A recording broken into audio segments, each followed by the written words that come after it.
दास के पास में जितनी सेवा थी परमात्मा ने लगवा दी, चलान अपना सेट हो गया।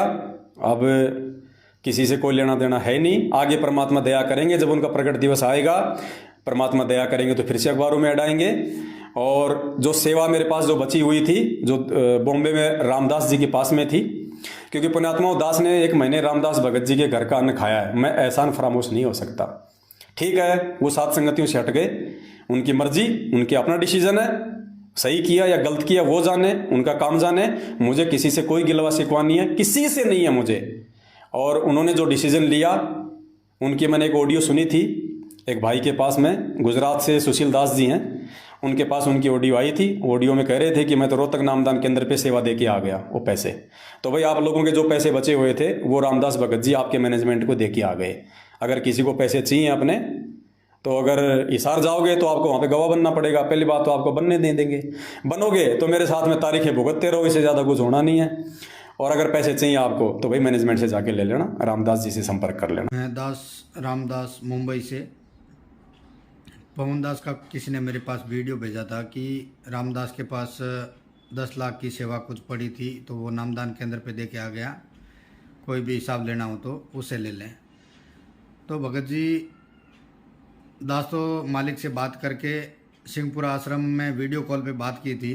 मालिक से आदेश लिया था कि मालिक आप जी के बच्चों का कुछ सेवा मेरे पास पड़ा है, तो दास उसका क्या करे, आप जी जैसा आदेश देंगे वैसा दास करेगा। तो मालिक ने आदेश दिया था कि बेटा सिंहपुरा आश्रम में लाके नामदान केंद्र पे जमा करवा दे। तो दास ने नामदान केंद्र पे जाके वो सेवा जमा करवा दी। मेरे पास स्लिप भी पड़ी है। 30 से 35 भगत मेरे साथ में थे, तो आप जी किसी से भी पूछ सकते हैं। और रही बात पवन दास जो बोल रहा है कि मेरे पास कोई पैसा नहीं है, तो वो महा झूठा है।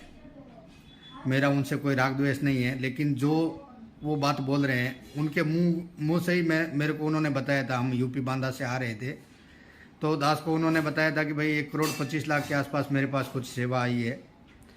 और उन्होंने कुछ लमसम खर्चा भी बताया था कि भाई ऐसे एड वेड दिलाई थी और ये मतलब पुस्तकें छपवाई थी, जो इतने पैसों की का ये गाड़ी ले ली है, इतने का तेल फूंक दिया, जो भी है। तो वो बता रहे थे कि भाई 35 से 40 लाख रुपए के आसपास मेरे घर पे अभी भी पड़ी है। और मेरे पास कुछ 15 लाख के आसपास थी, उसमें से 7-1 लाख तो उन्होंने वापस ले ली थी, 7 से 8 लाख, और बाकी का जो भी बचा था मैंने मालिक को दे दिया। तो वो जब जयपुर गए थे तो उसके 2 दिन बाद में ही मैंने उनको 5 लाख तो भेजा था, ठीक है। और 35 लाख उनके पास पड़े थे पहले से, तो 40 लाख के पास लगभग उनके पास सेवा उनके घर पे पड़ी थी। और वो आज झूठ बोल रहे हैं कि मेरे पास कोई पैसा नहीं है सेवा का। तो भगत भाइयों विचार कर लेना ये कितना झूठा आदमी है। ये चीज़ मैं वीडियो में ही नहीं, वो अगर सामने आए तो भी उनके सामने बात करने के लिए तैयार हूँ, उसमें मेरे को कोई तकलीफ नहीं है। सत साहिब जी जय हो। बंदी छोड़ सदगुरु रामपाल जी भगवान की जय हो। बंदी छोड़ सदगुरु रामपाल जी भगवान की जय हो। मुझ हितेश दास का सत साहेब। पवन दास जो बोल रहा है वो एकदम झूठ बोल रहा है कि मेरे पास सेवा का कुछ भी पैसा नहीं है। दास के पास जब उनको पुलिस पकड़ के लेके गई तो उनकी भगतमती ने दास को फ़ोन किया था और बोला था कि हमारे घर पे सेवा का कुछ पड़ा है पैसा, उसका क्या करना है। तो दास ने बोला था अगर कोई आपका भरोसे पात्र है तो उसके वहाँ पे आप रखवा दो, अगर पुलिस के हाथ में आएगा तो उसका दुरुपयोग होगा।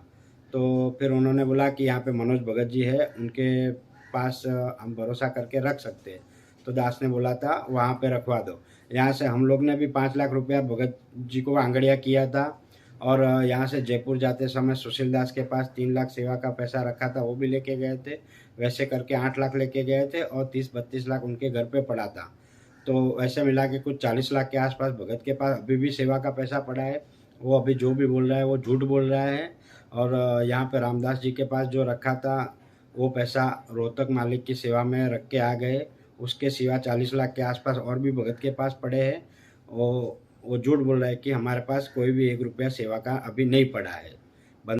अच्छा है भगत भाइयों, तो विचार करो, जो आदमी इतना बड़ा झूठ बोल सकता है, इसी वीडियो में बोल रहा है कि दास की तो खुली किताब है, और खुली किताब बोल के इतना बड़ा झूठ बोल गया कि मेरे पास तो सेवा का कोई पैसा ही नहीं है, जितने पैसे थे मैंने लगा दिए, और बचे हुए पैसे रामदास जी के पास थे जो कि उन्होंने आश्रम में जमा करवा दी। जिसने लिए है, जिसने पैसे चाहिए उससे लो।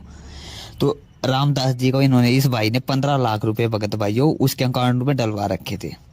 तो 5 लाख रुपए जब ये जयपुर आया तब इसको दे दिए गए थे। 3 लाख रुपए सुशील भगत जी के वहां से इसने लिए थे। तो 7 लाख रुपए परमात्मा के कहे अनुसार वीडियो कॉल पे जब परमात्मा से उनकी बात हुई थी तो गुरु जी के आदेश अनुसार 7 लाख रुपए उन्होंने आश्रम में जमा करवाए थे। उसके अलावा इसने खुद बोला कि मेरे पास 30-35 लाख रुपए है। और भगत भाइयों, जब ये जेल में गया, इसकी भगतमती का फोन आया था, रामदास जी के पास भी आया था और हितेश भगत जी के पास में भी आया था कि भगत जी यहाँ पे जो सेवा रखी है, भगत जी को तो पुलिस पकड़ ले गई, सेवा का इस पैसे का क्या करना है। तो भगत भाइयों विचार कर लो, जो इतने बड़े बड़े महा झूठ बोल रहा है, छोटे मोटे झूठ बोल के भगत भाइयों आपको अपनी बातों में फंसाने में क्या इसको हर्ज है।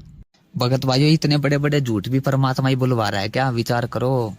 आप इस भाई को निमित्त बोल रहे हो तो ये ज्ञान चर्चा के लिए क्यों नहीं आ रहा सामने? इसको पता है मेरी सारी सच्चाई संगत के सामने आ जाएगी।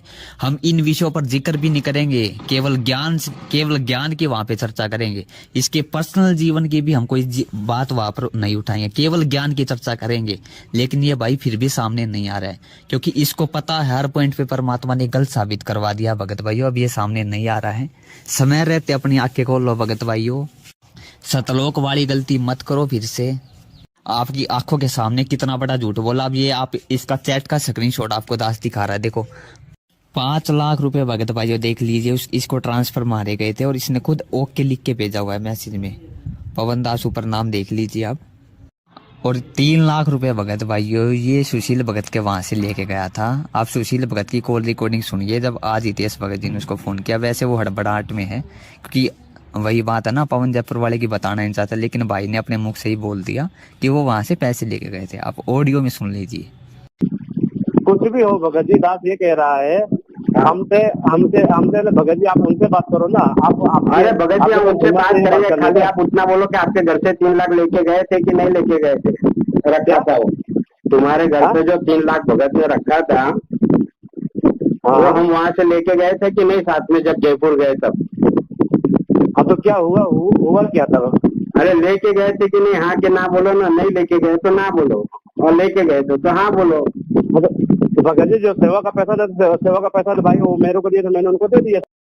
अब विचार कर लेना भगत भाइयों, जिसकी पूरी दाल ही काली हो, जो झूठा हो, महा दोगला आदमी हो भगत भाइयों, संगत को गलत रास्ते में लेके जा रहा हो मीठी मीठी बातों पर फंसा के, वो आदमी कभी भी सच नहीं बोलेगा, कभी भी ज्ञान चर्चा के लिए नहीं आएगा।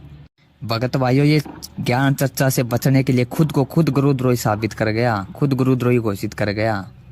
इस भाई को इतना ज्ञान चर्चा से डर लगता है, क्योंकि एक चीज भगत भाइयों परमाणु के साथ परमात्मा ने करवा रखी है। बिल्कुल एक चीज पे परमात्मा परमाणु के साथ में इसके मनमान्य आचरण को बिल्कुल जड़ से उखड़वा देंगे। इसलिए चर्चा के लिए नहीं आ रहा।